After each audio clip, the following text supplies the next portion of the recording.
Here's what happens when a defective bolt is tested in a load cell. It breaks at far less pressure than it's designed for.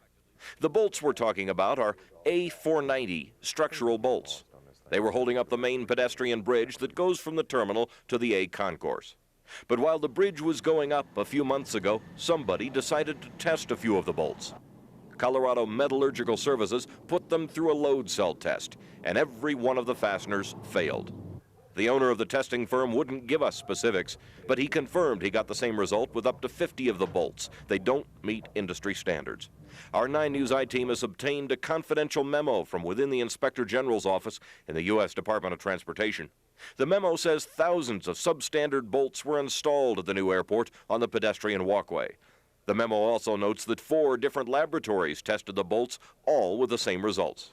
The bolts, or fasteners we learned, are made by this firm, Border Bolts of El Paso, Texas. They refused to talk to us. They sold their product through a Texas broker to Zimmerman Metals of Denver. Mark Langley, Zimmerman's manager, confirmed to us there was a problem, but he says all the bolts have now been removed from the pedestrian bridge and replaced with fasteners that are not substandard.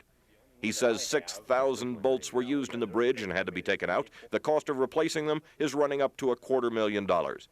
Langley says all the parties are denying responsibility, so attorneys are drawing up lawsuits. Ward Lucas, 9 News.